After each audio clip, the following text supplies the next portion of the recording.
Yes, hello everyone. It's so brilliant to have you here. I don't know about you, but sometimes I sit at the desk over there for the day and I work away and have some meetings and that's fine. But like when that music hits, there's something special that happens and it happens in that chat feature. And hopefully you feel like once a week come together to have a lovely time. So thank you all so much for being here. It's honestly such a joy every single time.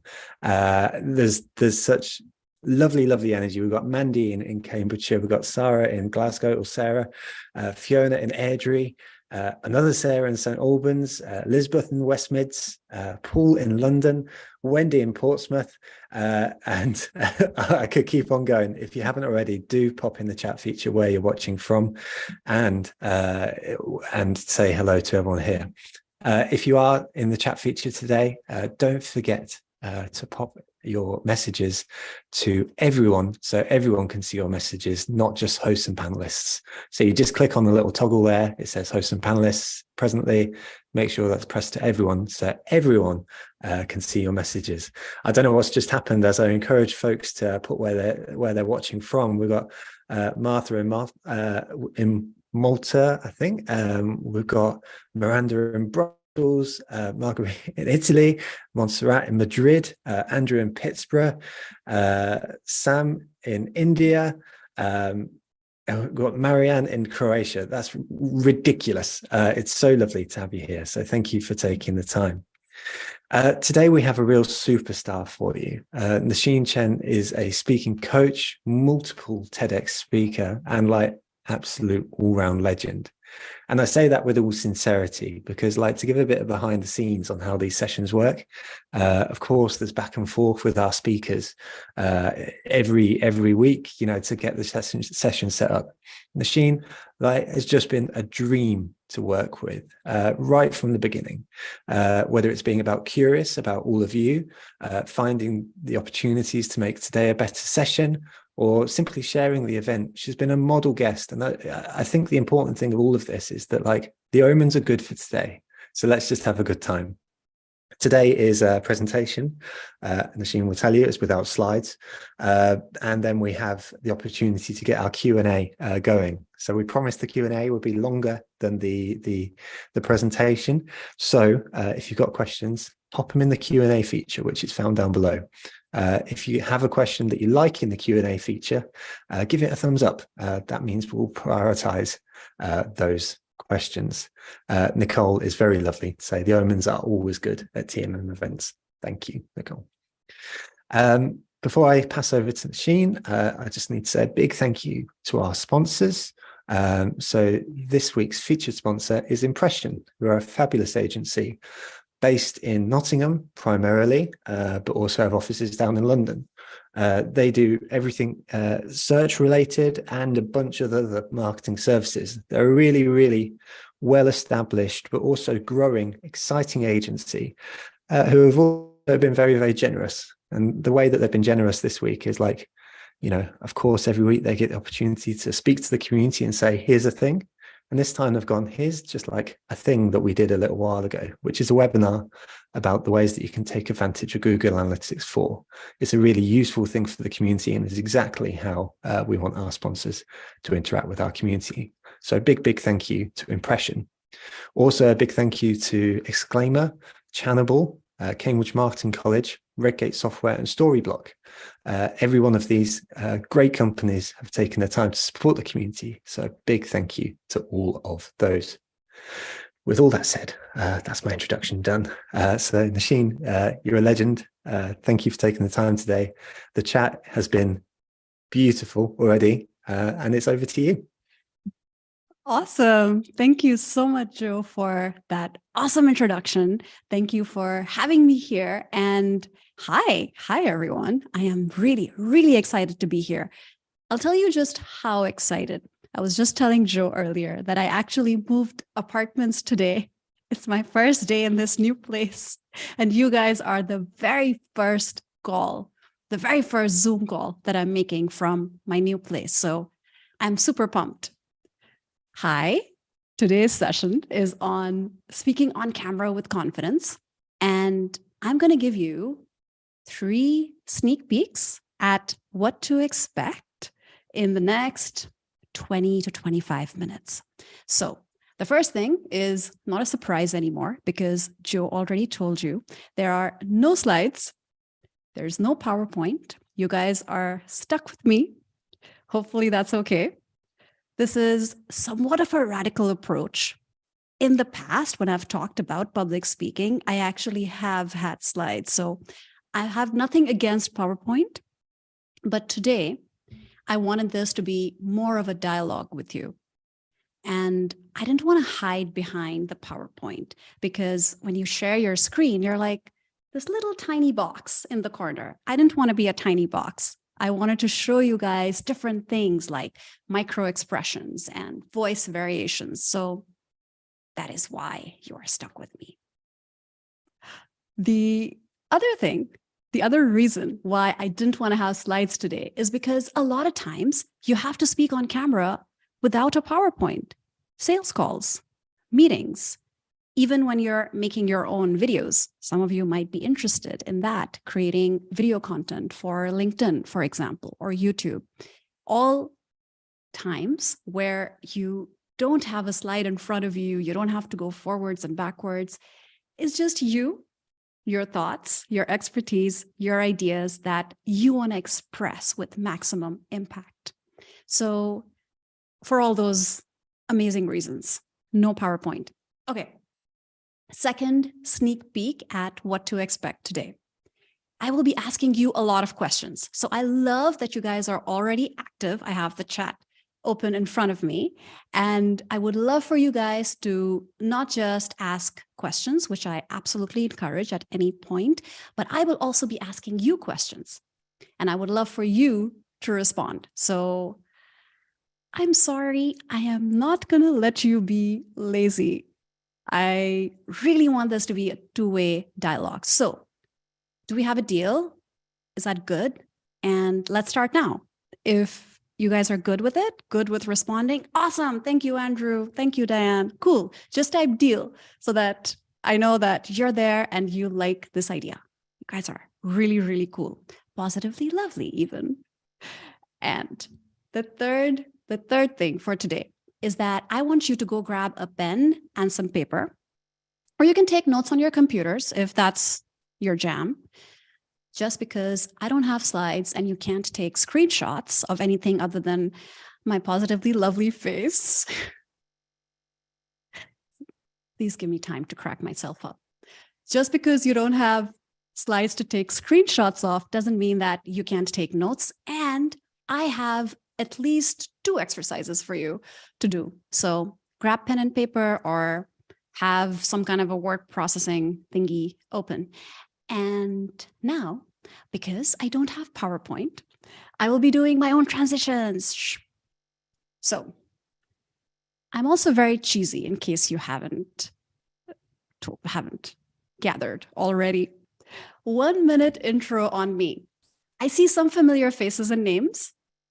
I love that. I love that you guys have shown up. I love all of you from my LinkedIn community, but there are also a lot of new names, a lot of new people that don't know me. So 1 minute intro, it'll probably be less than a minute on who I am. So who am I and why the heck am I talking to you?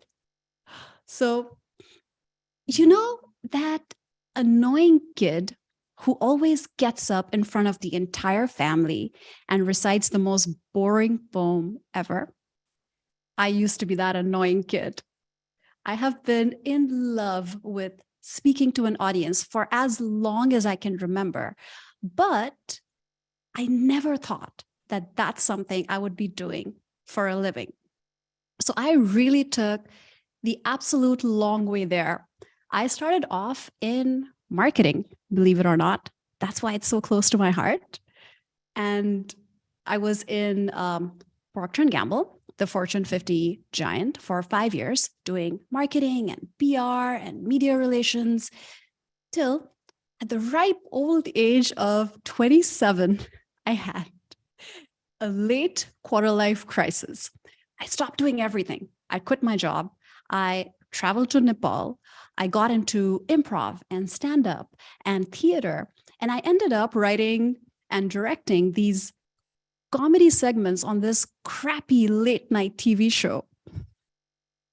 Made my way to New York to study media, and then went to China, because why not?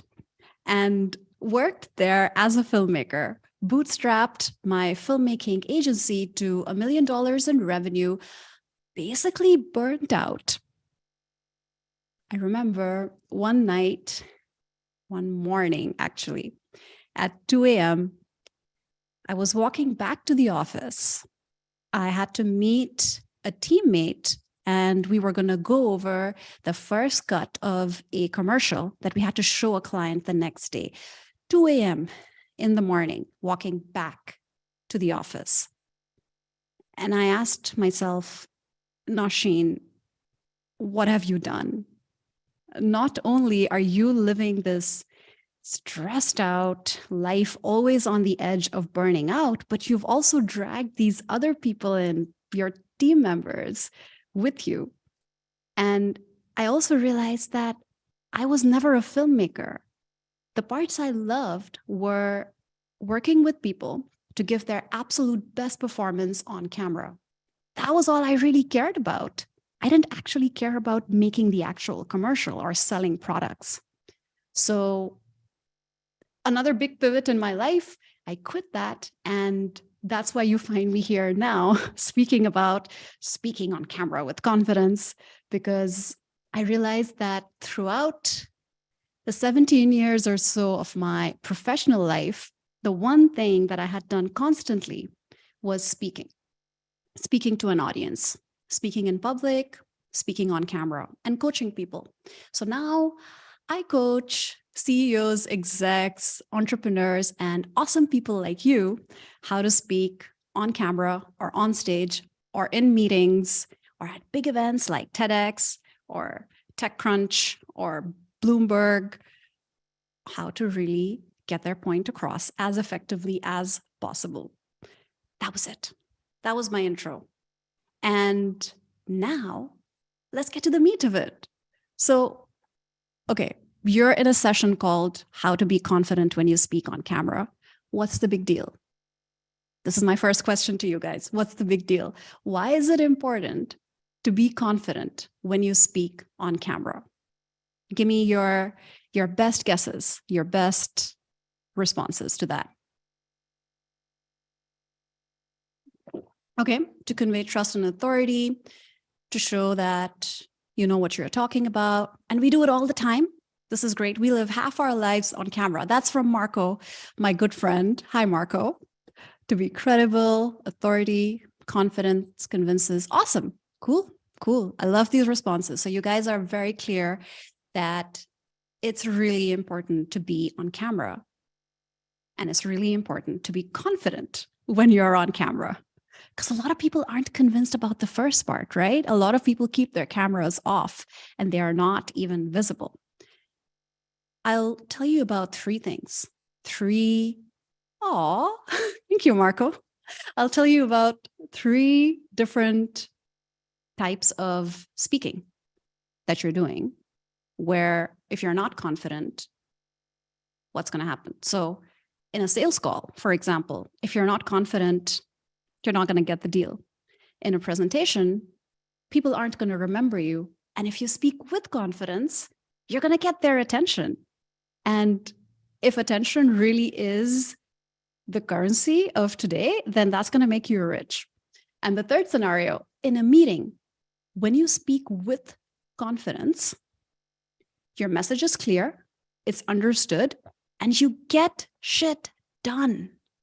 That's what you really want, right? Cool. So we're all convinced that we all need to speak with confidence on camera. Awesome. So how do you know when someone is or isn't confident? Let's look at the negative first. So how do you know when someone is not confident? Okay, we have some responses going, and I want you guys to keep those responses going. But also, this is the first time that you're going to use that pen and paper. I'm going to do a demo for you, and I want you to note down all the things that are making this speaker confident or not confident. All right, you guys ready? Okay. I'm gonna talk about the importance of using LinkedIn for your business growth. And so in 2022, I started building my brand on LinkedIn, and in 7 months, I built a community. It's very engaged, and I post a lot of content, and there I interact. Okay, demo over. It's almost painful to do these. What do you guys have on your paper? Cool eyes. Ah, that's a really cool one. Okay, the message is broken. I'm clearly making fun of Marco, my friend. I'm sorry about that. Distracted, unengaged. Cool. Simon's, yeah, it is hard for me to do. Awesome. Very, very cool notes. So you guys are spotting these mannerisms that someone with a lack of confidence might display. And maybe you guys are also thinking about what kind of mannerisms you're showing when you speak on camera. Of course, I'm exaggerating them a little bit for you, but I just want to know whether you're picking up on all these clues, because that means that other people might be picking up on those clues when you speak and you're not confident of your message, right? Alarm bells. I want to do a second demo real quick. This is going to be a little different. And I want you to tell me again what signs you're seeing of either confidence or lack of confidence. So I started talking I started talking in public when, no, actually should be speaking. Sorry, I'm sorry. So I started speaking in public and I started talking about all of the different things that I was doing, and it really resonated with my audience. I started this community. Actually, it was at the time I was doing a PR job, and I was not actually doing LinkedIn full time. And then I had the PR job because my friend, he was looking for someone, and what he did was that he asked me. He actually didn't ask me, actually. I saw it on a group. Anyway, long story short, so I got that job. But then when I was doing LinkedIn, I was actually doing that job at the same time, and then I quit because I started to build this really great community, and I was really, really, really interested in that. And what I really wanted to do was keep building my brand over there.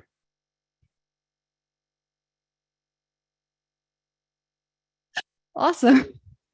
Cool. Accelerated pace, no coherent story, fast.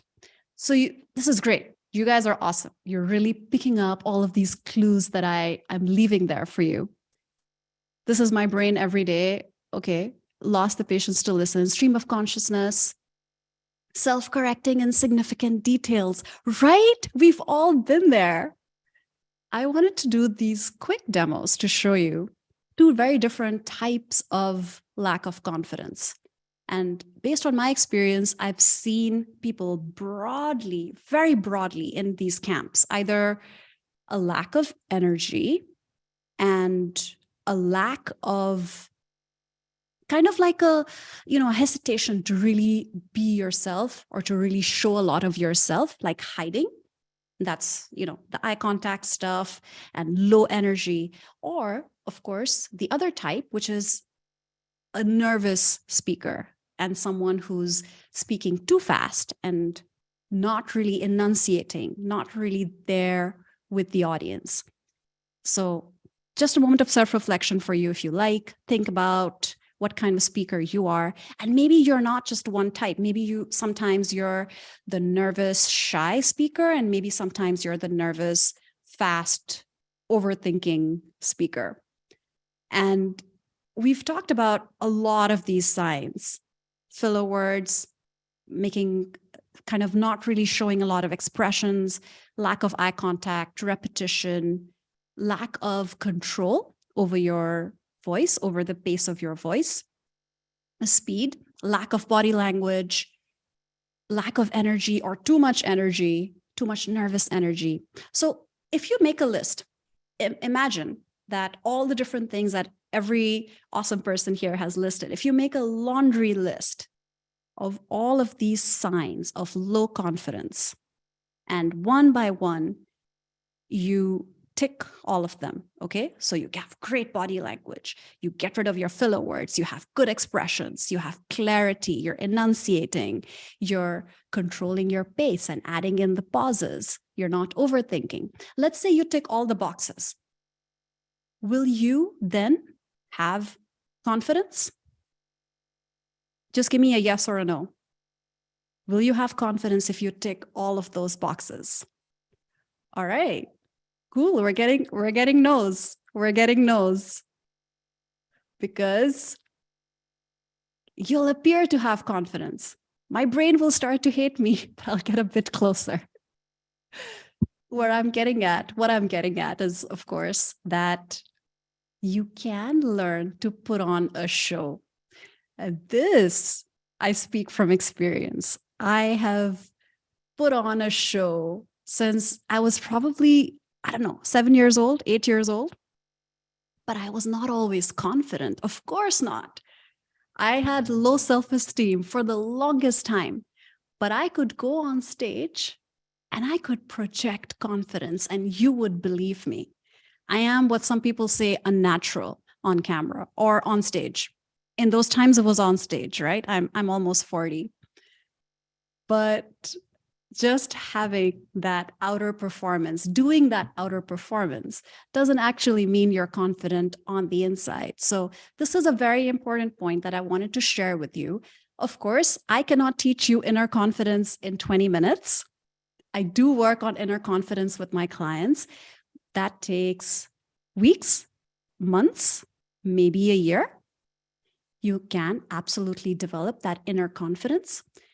But just because we're talking about all of these outwardly signs, I didn't want you to think that this is a superficial exercise. Speaking on camera with confidence, speaking in public with confidence, should be a deeper exercise where you seek that confidence within you and express confidence on the outside.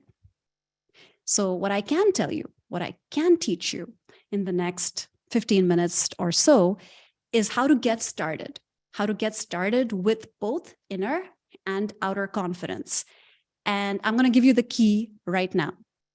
The key to inner and outer confidence when it comes to speaking on camera or in public is creating positive feedback loops. So what I mean by that is, now here, I want you to grab your pen and paper again, or you can probably do this on Word, but grab your pen and paper if you have it. And I want you to write before speaking. So on one side, write before speaking. Draw an arrow and then write during speaking. And then draw an arrow and then write after speaking. So you have before speaking, arrow, during speaking, arrow, after speaking at the end, and then draw an arrow back where it says after speaking. Draw an arrow right back to before speaking. There's your feedback loop. And that's how we're going to structure the rest of the talk. I'm going to tell you about what you can do before you speak, what you can do while you speak, and what you can do after you're done speaking. And that's how you're going to start creating those positive feedback loops. Okay, so what do you do before you need to speak? Let's say you have a big presentation.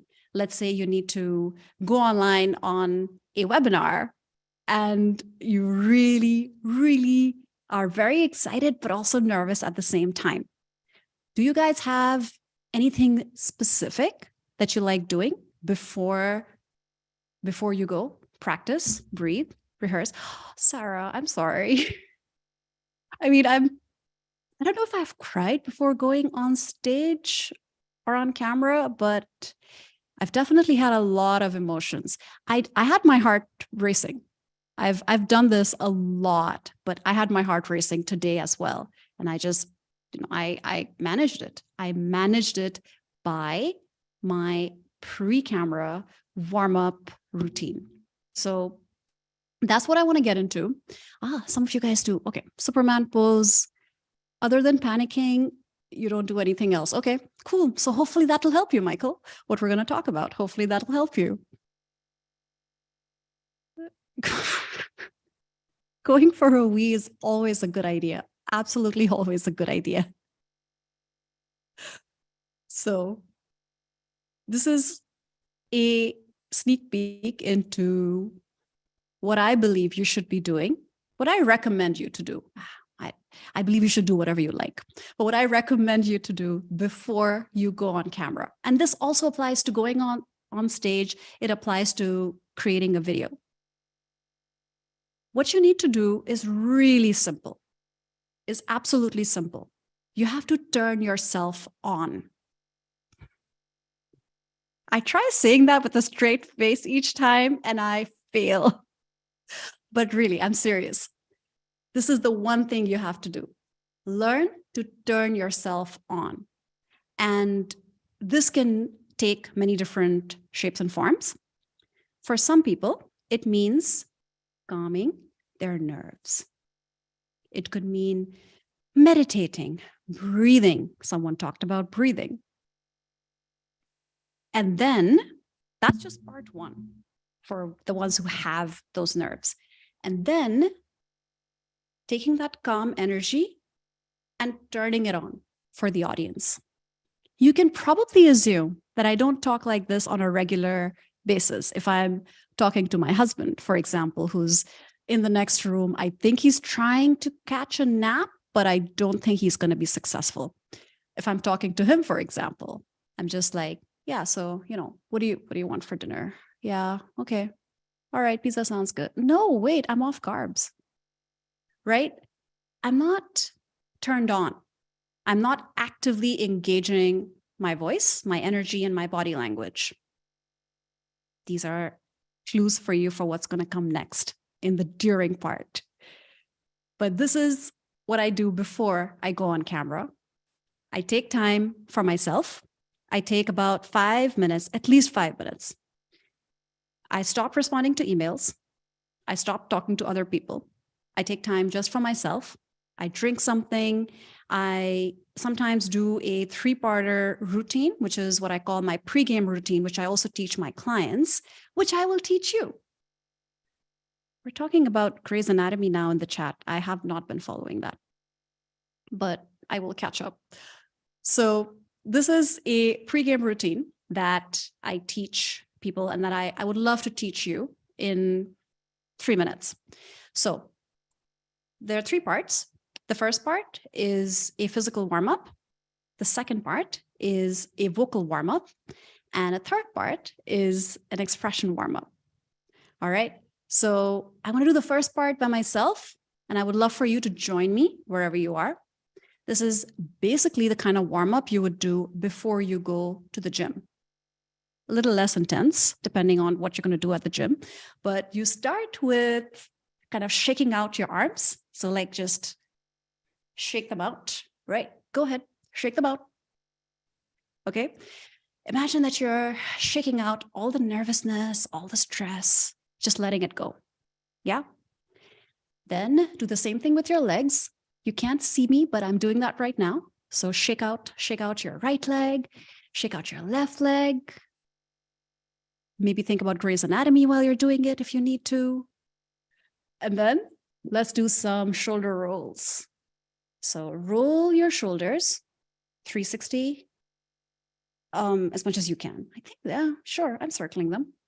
So roll the shoulders one direction and then another direction. Yeah. Feel yourself relaxing.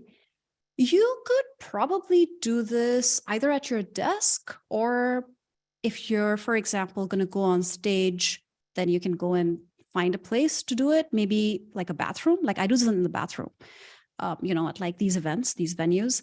But also, we're talking about being confident on camera. So you can do this wherever you are, like at home, for example. Let's do some head rolls. So again, go the full 360 degrees and then go the other way. All right. And if you're like me, you're hearing cracks right now in your neck. That's good. And now you should be feeling pretty loose.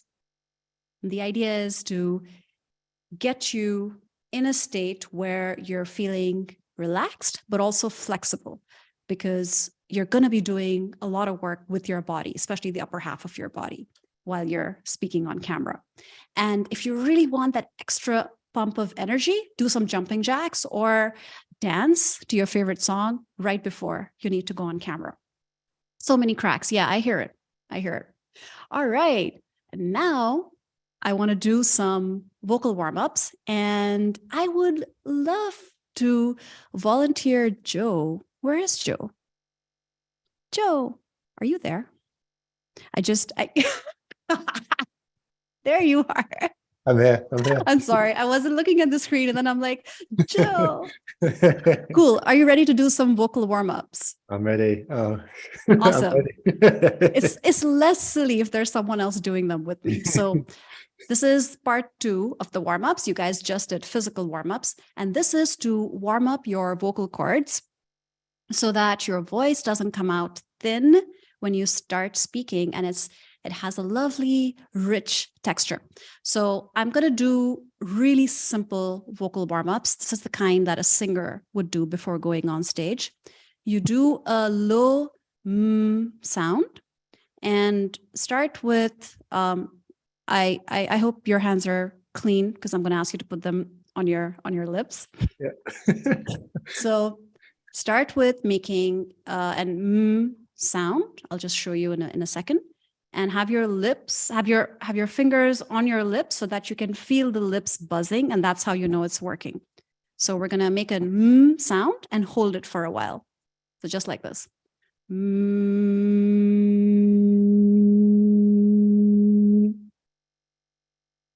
Go ahead. Oh, I did it at the same time as you. Oh, you did. There Try we go. holding it for a little while. Okay. Okay. Mhm.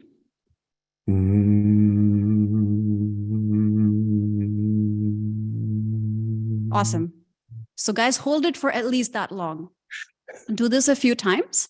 You can actually do this every day. You don't actually need to wait for an occasion to be in front of camera, because this will help your vocal cords just get warmed up for the day. And then the second part of this is that make the same sound, but open it up into different vowels. So we'll do a and then open it up into an So do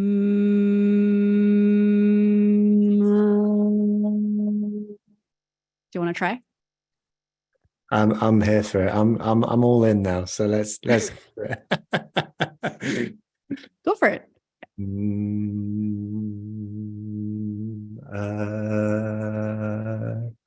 Yeah, awesome. A continuous sound. Let's try cowing it up. So an M and an O. So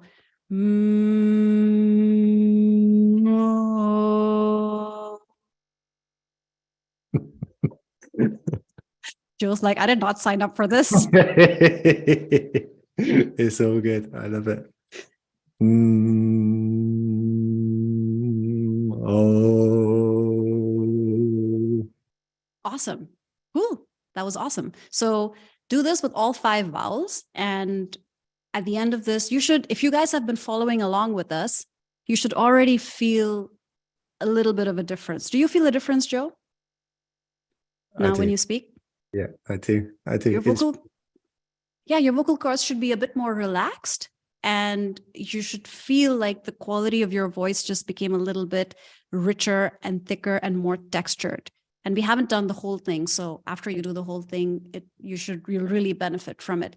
Make this a part of your regular warm-up routine. And then I would love for you to stay with us, Joe, because the third part of the warm-up is expression warm-ups. And how these work is that you take a sentence and you say it in different moods.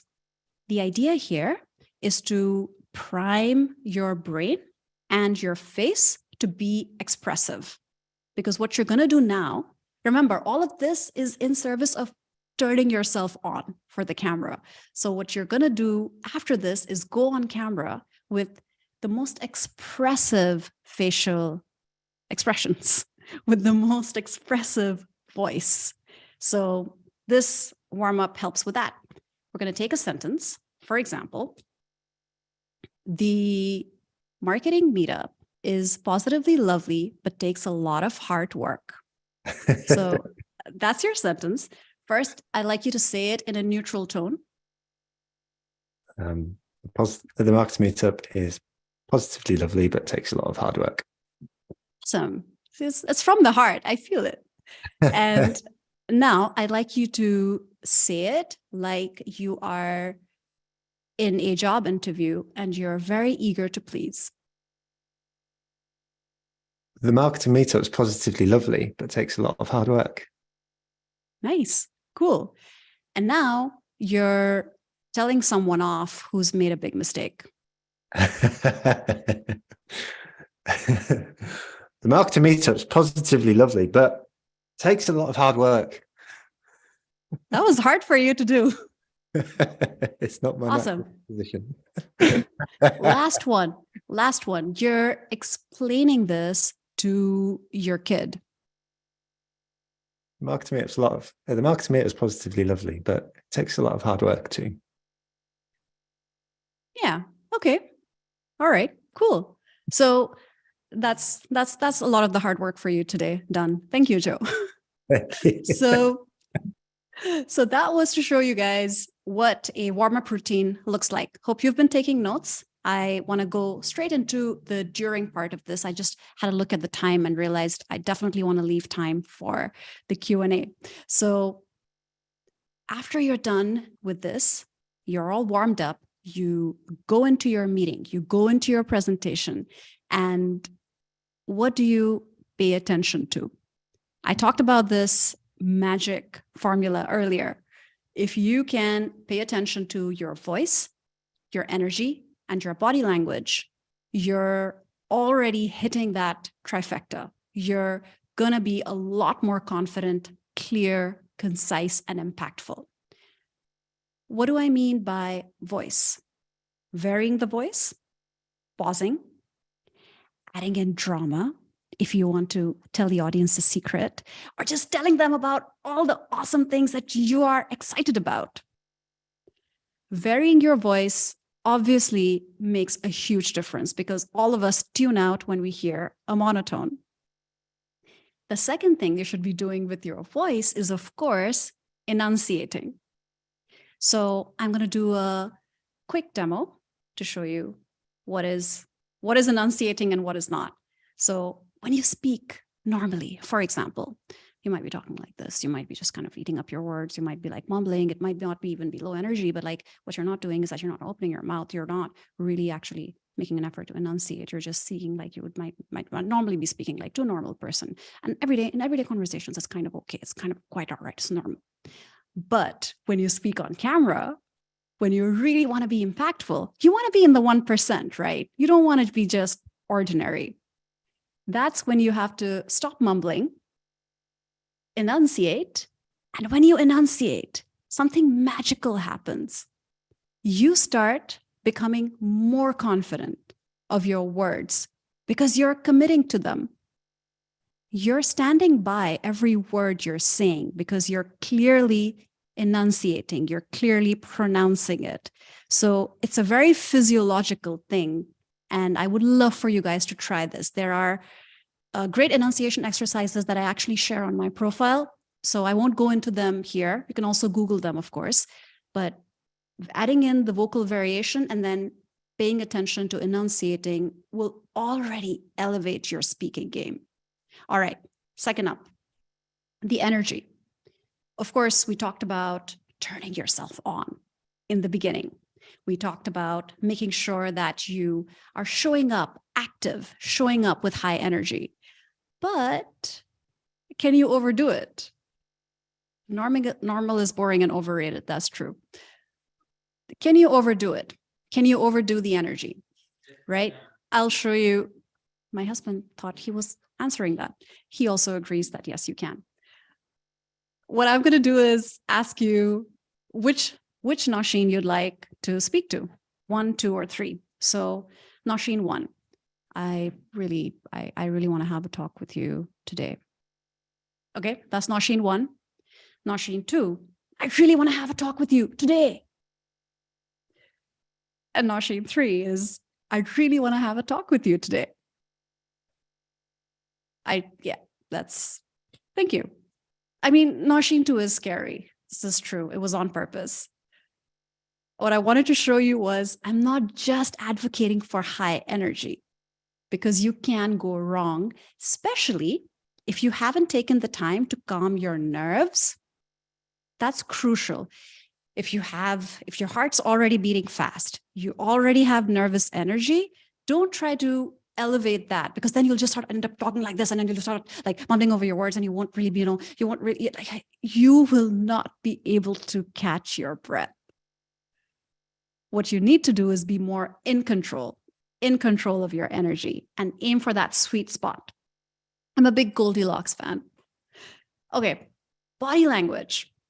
So we talked about this a little bit already, and you guys are all aware that body language is super important. When you are on camera, of course, only your top half is visible. So just do some really basic things like understand where the frame is. So before I got on this call with you, I understood that I need to have my hands up about here. And that's where you guys will be able to really see my hands. And seeing my hands is really crucial because it adds more data. If I was just talking like this, it's a very different experience that you'll be having. You might not even register it, but you'll know that something is missing the moment you start seeing my hands, because you're giving people more real estate of you. Okay, that was the magic formula for the during phase. And now we're going to do the after and go straight to Q&A, because I feel like you guys are going to have a lot of questions and I really want to answer them. The after part is very important. How many of you finish a presentation, finish a meeting, and then just go to the next thing without thinking about it? Anyone? Right? Yeah, because you always have things to do. You have a full calendar. Ain't nobody got time to debrief. Please take time to debrief with yourself. Why it's important is because we need to close that feedback loop that I had you guys draw out earlier. If you're not giving feedback to yourself after every single speaking opportunity, then you're neither taking time out to understand what your strengths and opportunity areas are, and nor are you telling yourself what a great job you did. Any time that you need to present on camera, go into a sales call, a high stakes meeting, that's scary. It's scary stuff. And you did it. And when you finish it, the obvious next thing is to be able to tell yourself that, because that is how the next time you do it, you can tell yourself, yeah, actually, I did that, right? I've done that before. This is not new. It's not my first rodeo. So this is why it's really crucial. And just 2 minutes of debriefing with yourself can really make a huge difference. And that's really where confidence actually stems from. To quote a TED Talk, this is where I brag, to quote my own TED Talk. See, I asked myself before this, am I going to be cheeky enough to quote my own TED Talk? Yeah, to quote my TED Talk, confidence doesn't come before doing the scary thing. It comes from doing the scary thing. You do it scared, and then you tell yourself, I did that. Use that as proof for your negative voices in the future so that you can counter them and tell yourself that you are absolutely more than capable of doing that scary thing and the next one and the one after that. So I'm going to stop here and ask you guys for questions. Fabulous. Thank you, Nausheen. That was, I mean, by definition, so well presented. I think a couple of observations for me is the first, the thing that I really appreciated was that you pointed out throughout the importance of nuance. It was never about like, here's the answer, or, like, you need to be energetic. There was something really quite special about, sort of like, yes, energy is good, but also, nuance is good in energy. I think that's really important. The second thing that I reflected on is the pacing of today's session was something quite special and just towards the end, I was reflecting on, like, it's very easy to go through a presentation like today and forget what's been presented. But if I think about your session today, starting with a bit of context for the problem, and then going into your story, introducing the framework, and then going through each of the 3 steps. I remember those things because the pacing was so impressive.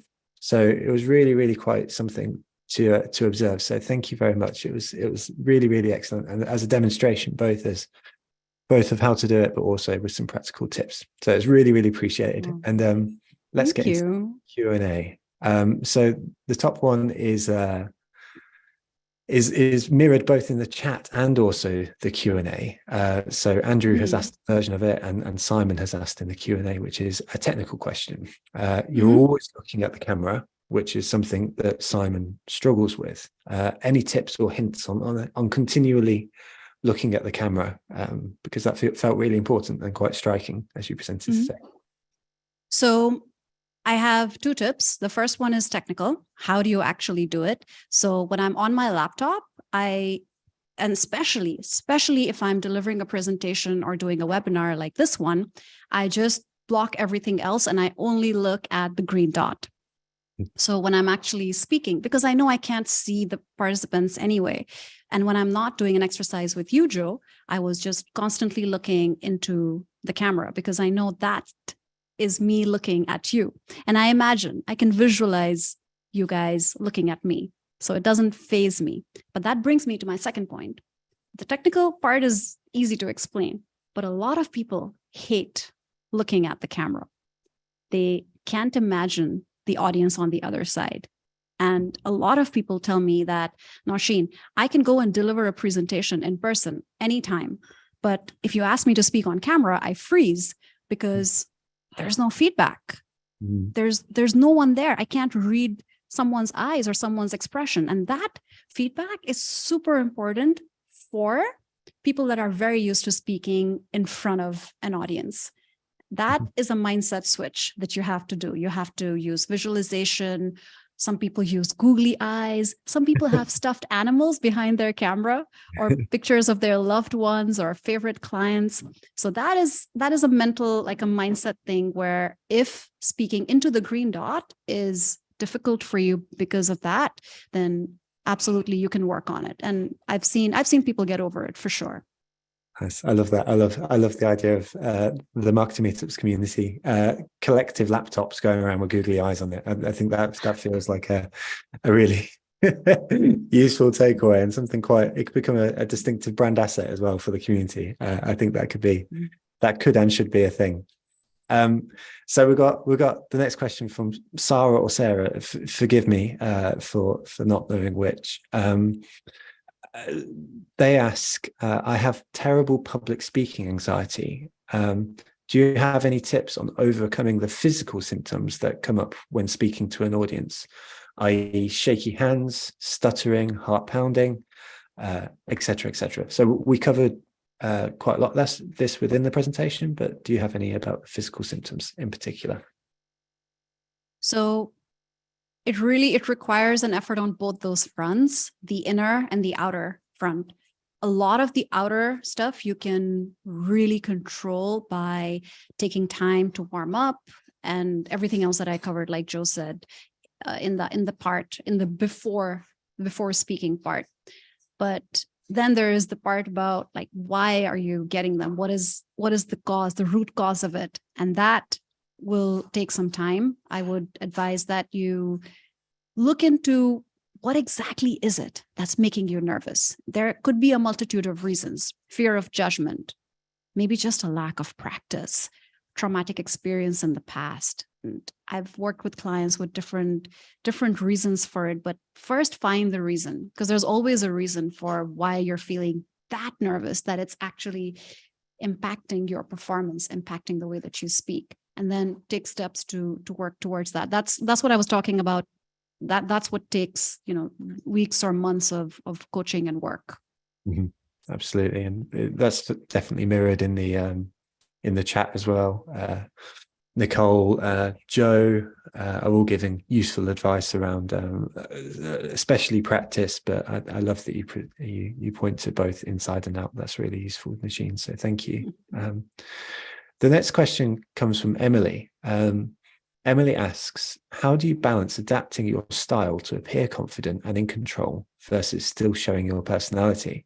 So this is, again, something you spoke about in the presentation, but there was a really striking moment where you spoke about voice, energy, and body language in the presentation.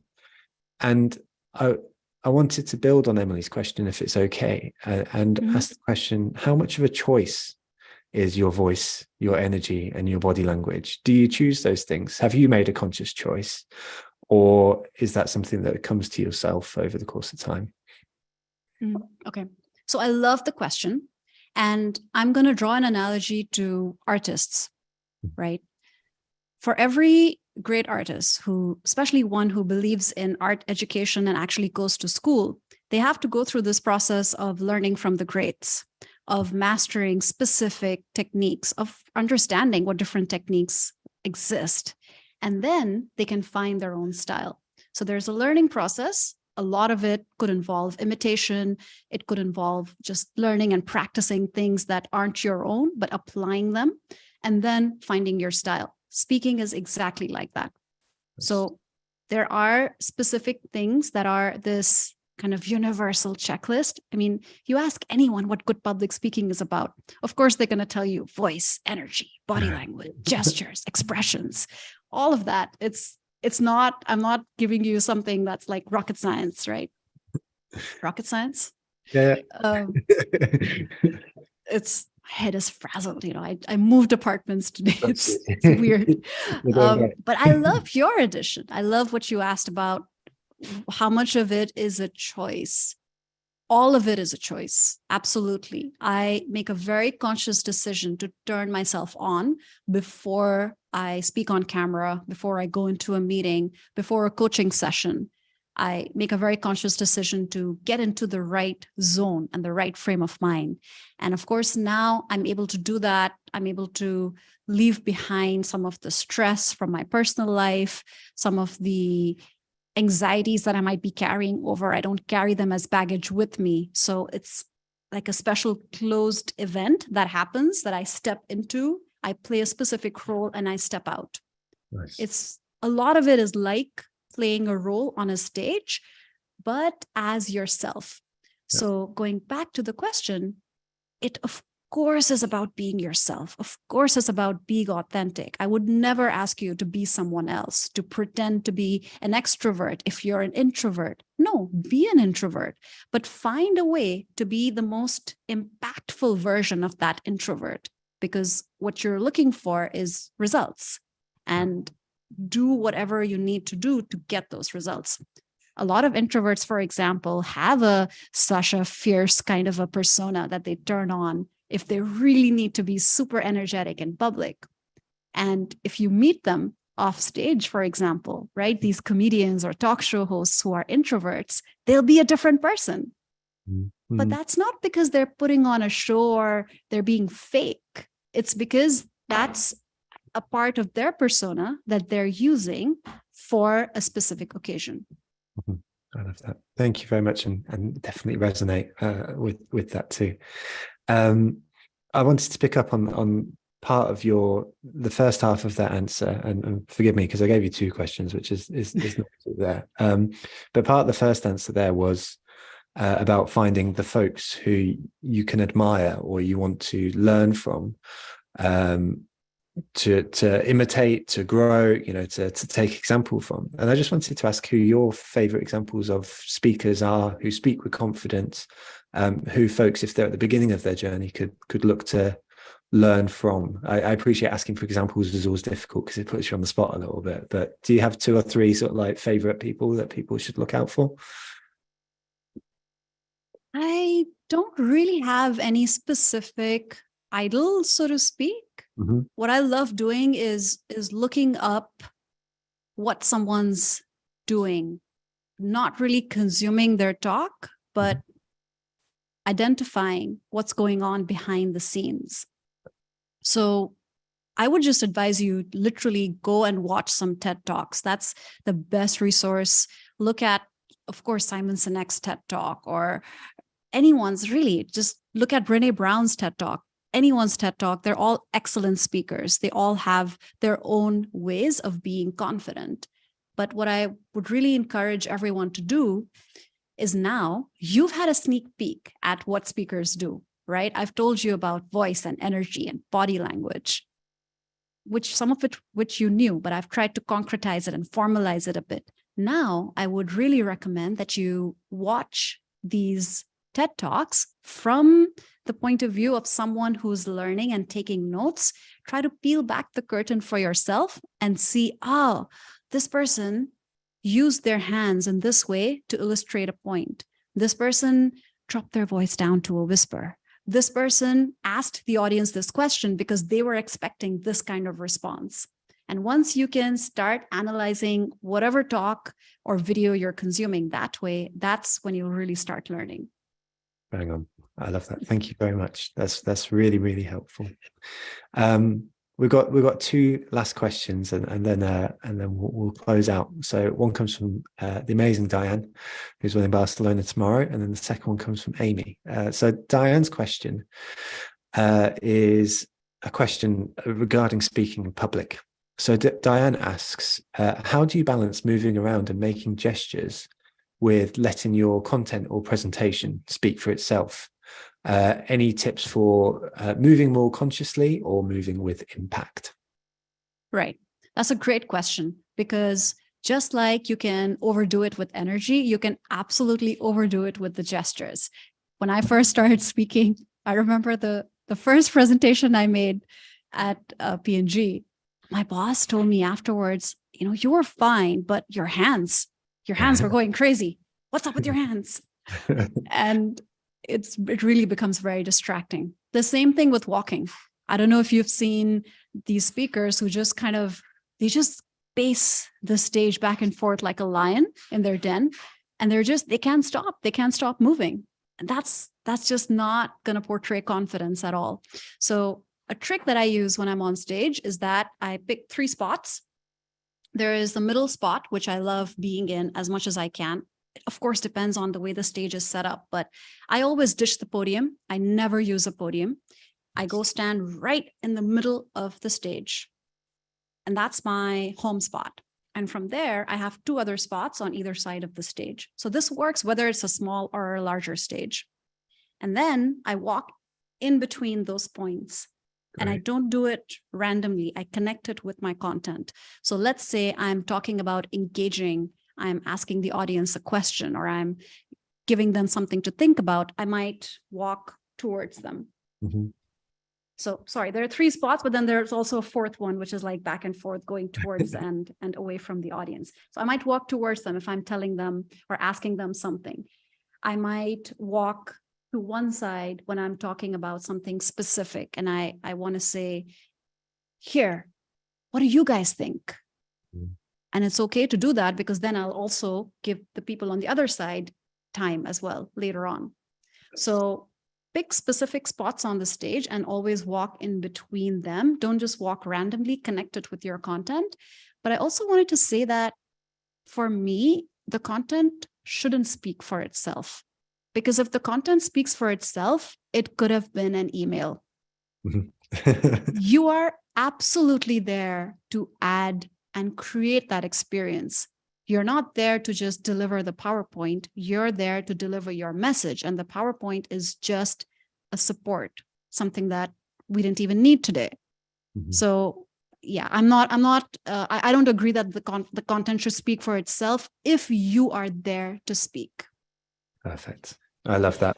Thank you very much. It's so, so useful. Really, really useful. I've never heard anyone verbalize that before. That's a great tip, a really, really great tip. We promised Amy's question, so I'll ask it. I completely understand that some folks will be dropping off now, which is, of course, okay. So the last one from Amy is, so this is more about speaking to other people at networking events, etc.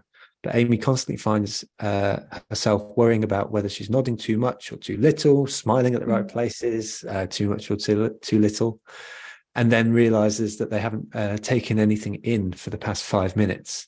Any tips to not overthink all of that when speaking face to face, i.e. not being an awkward mess? So is this about how you're overthinking and paying too much attention to your own speaking mannerisms? It sounds like it. Yes, yeah. Amy's popping that in the chat and says, yes, absolutely. So for sure, doing more deliberate practice will work. And that means seeking out occasions to practice. For example, I ask people, the people I'm coaching, I ask them to actually go out of their way to set up coffee chats while we're coaching during the coaching duration, so that they can go have these meetings, have these intros, and then come back and tell me about them and process them. So the first thing really is to go out and seek different occasions, events, meetings where you're going to be speaking and you're putting yourself intentionally in that uncomfortable position, but by choice, and hopefully in a lower stakes scenario. Lower the stakes for yourself in these practice sessions, but still keep them real world, and always do them with strategy and feedback. Don't skip the feedback part, because otherwise you could just be practicing in baking in bad or poor mannerisms. That's the only way you're going to get out of your head, because being aware of how you're speaking is great.